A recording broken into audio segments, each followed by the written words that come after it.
There is a number written in the margin of the last page. No one has been able to explain what it measures.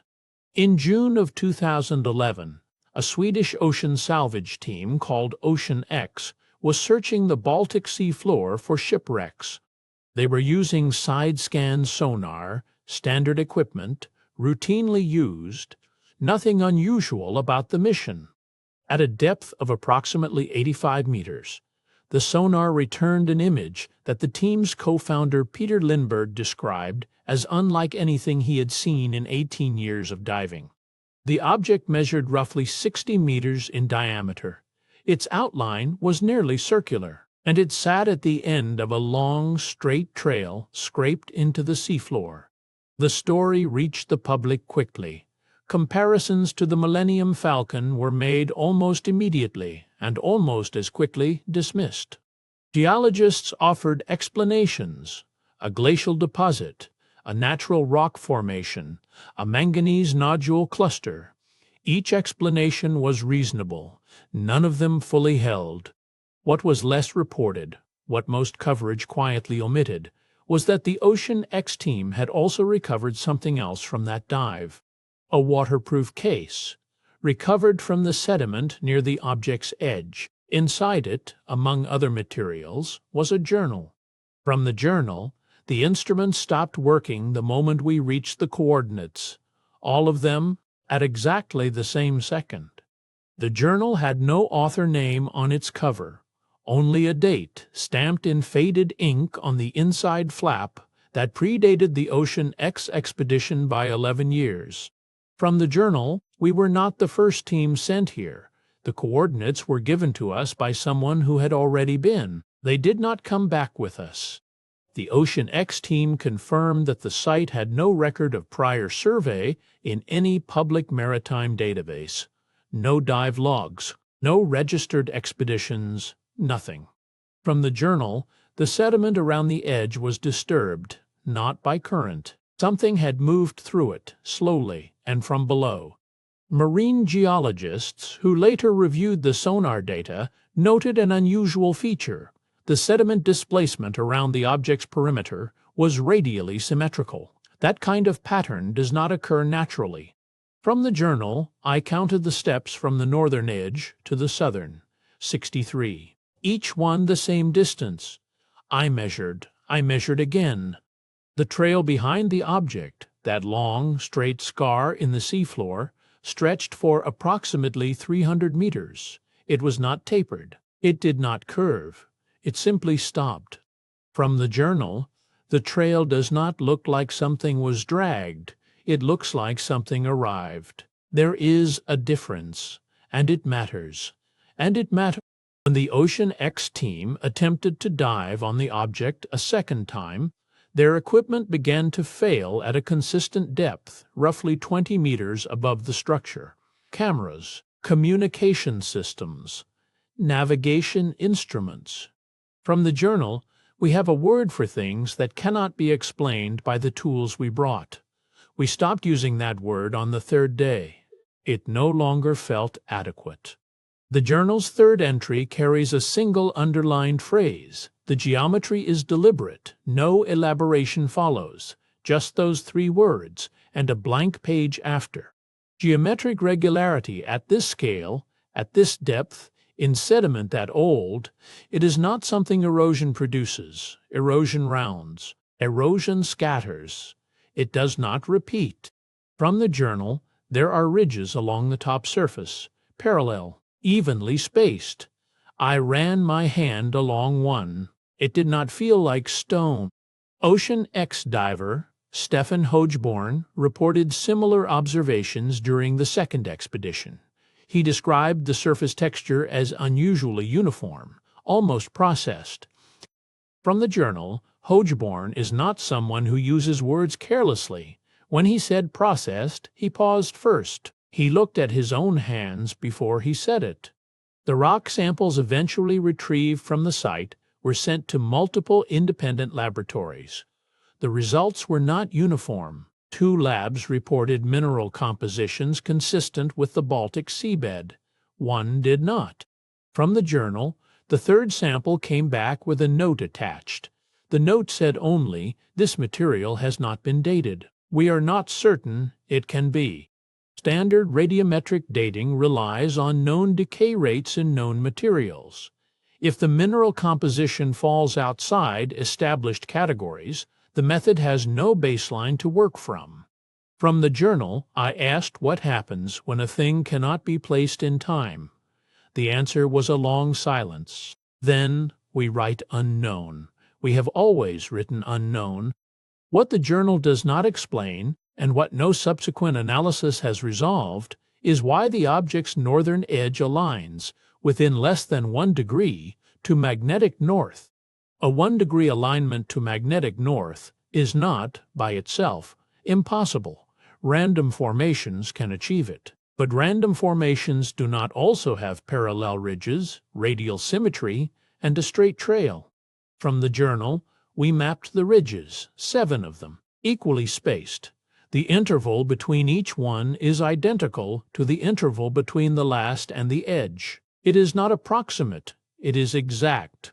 Exact repetition at that scale, 7 intervals, each identical, implies a process that does not tolerate variation.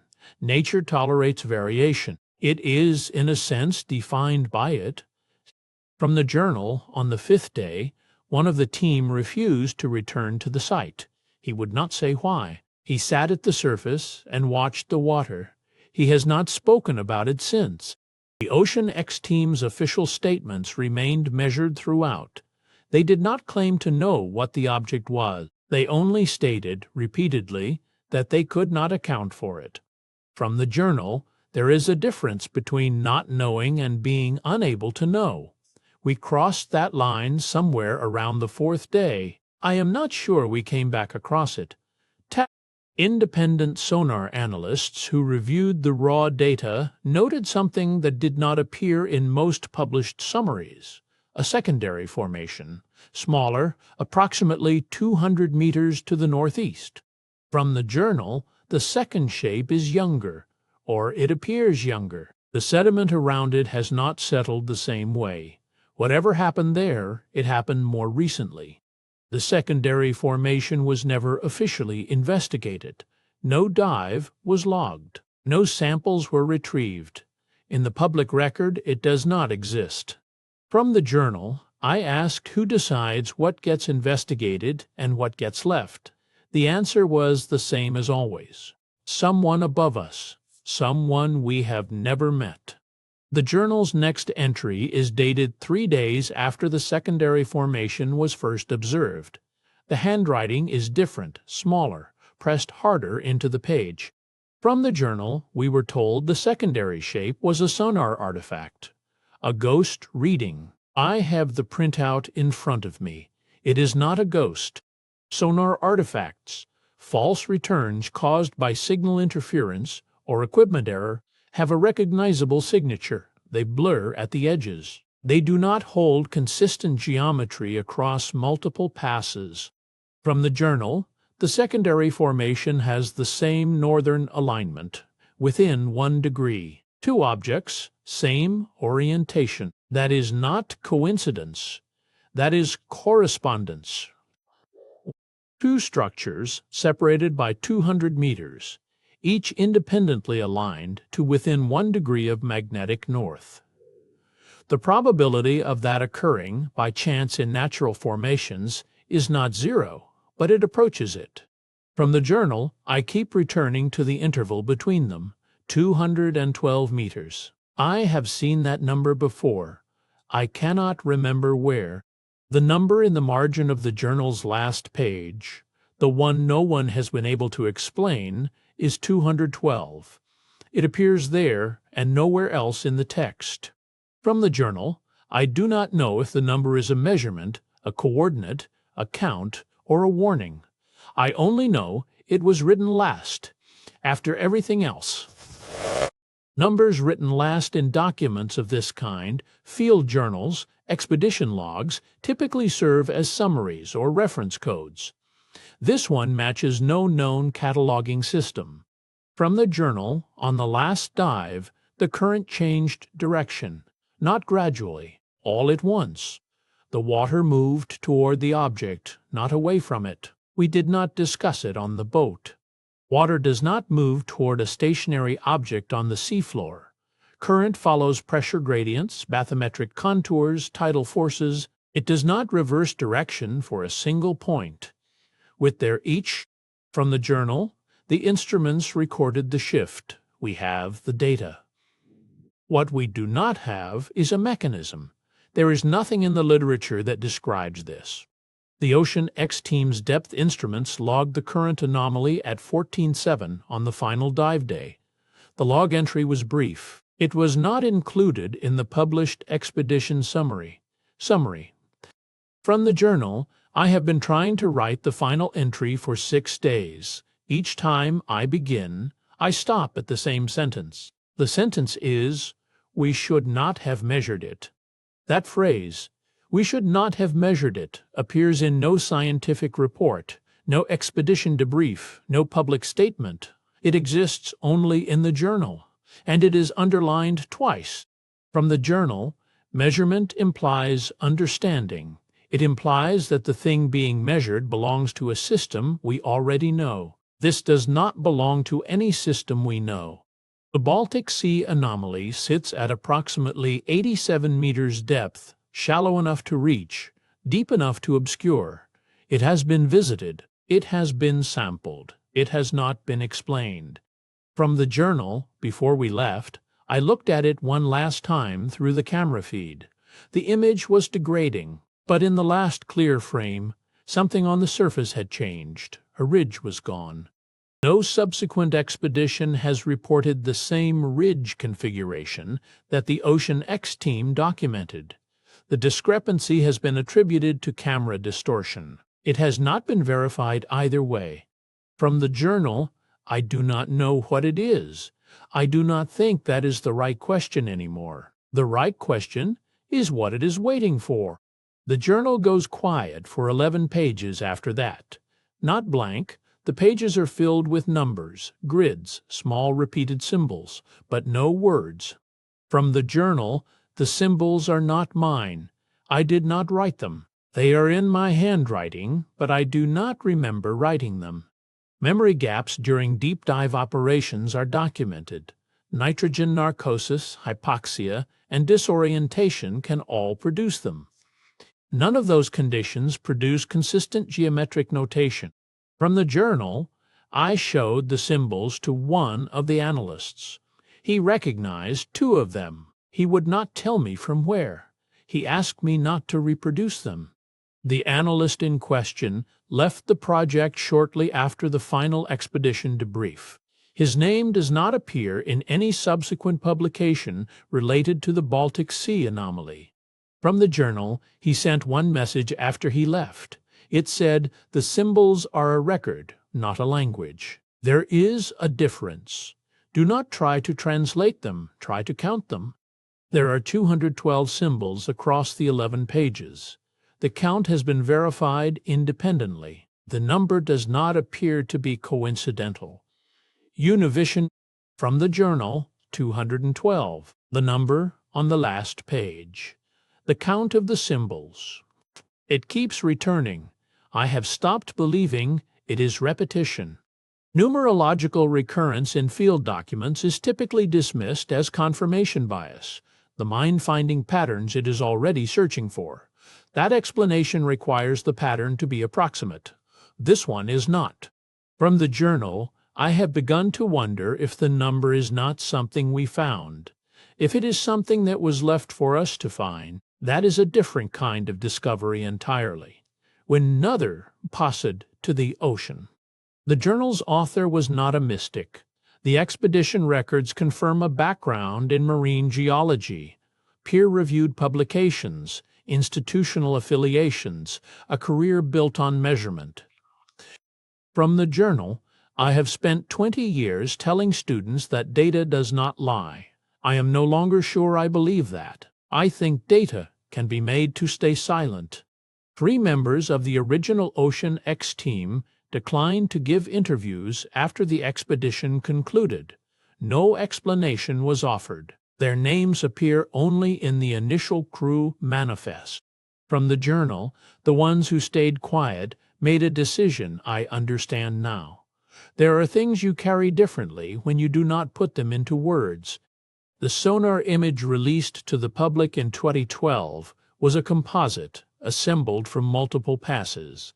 The individual pass data was retained by the team and never published in full.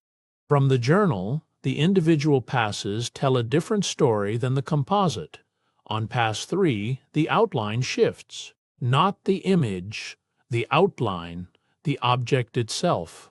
Sonar composites are built by layering passes to reduce noise and increase resolution. They do not erase variation, they average it. A shifting outline would survive that process. From the journal, I compared pass 1 and pass 3 side by side. The eastern edge had moved approximately 4 meters in 18 hours on the seafloor.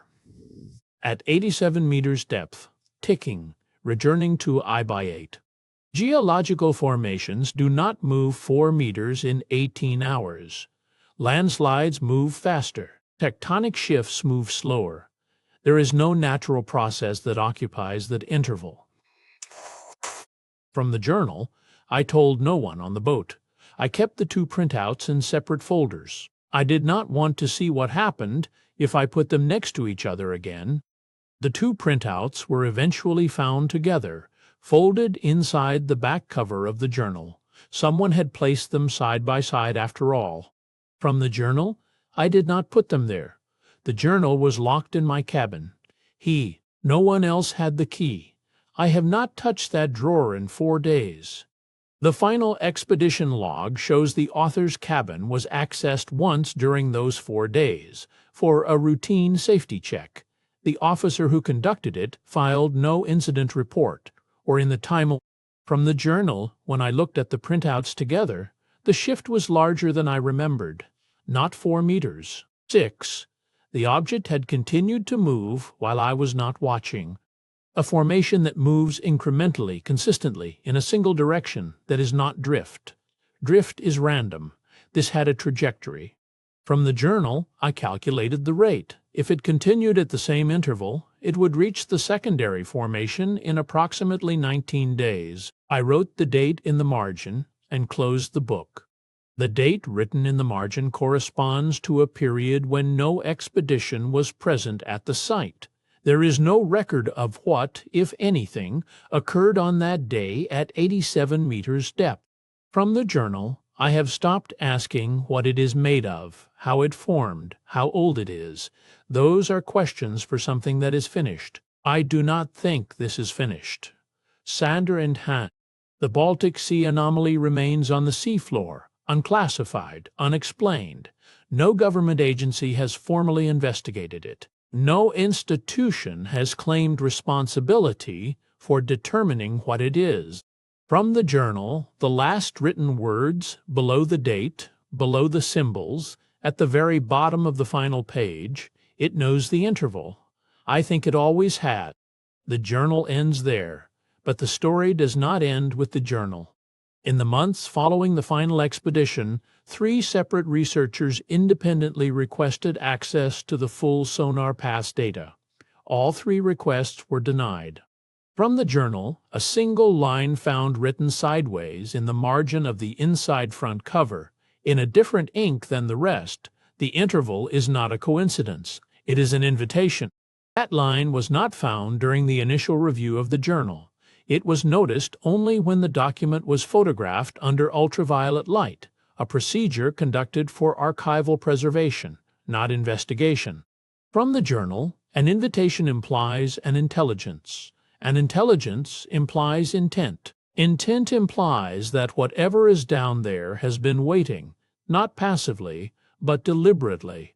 The Baltic Sea has been mapped, charted, and traversed for centuries.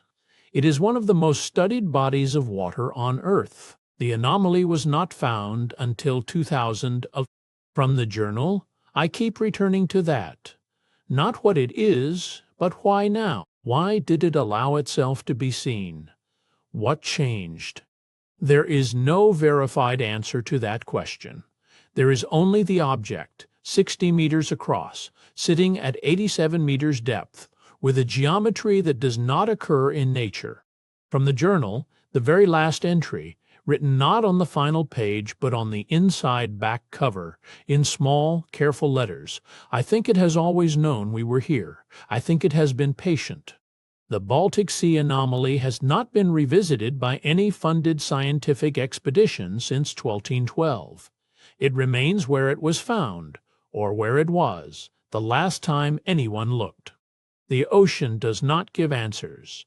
It gives intervals, measured silences between one thing and the next. The journal has been read by 4 people. 3 of them have declined to speak about it. The 4th wrote this documentary. 87 meters below the surface of the Baltic Sea, something sits in the dark. It has a shape. It has a geometry. It may have a schedule. We do not know what it is. We do not know what it wants. We know only that it has been there, and that, at some point, it chose to be found. The last sonar pass on record was taken in 2012. No one has confirmed the object's position since. No one has confirmed it has not moved. From the journal, the only line written on the inside front cover, in ink that was not there at the beginning, it is still counting.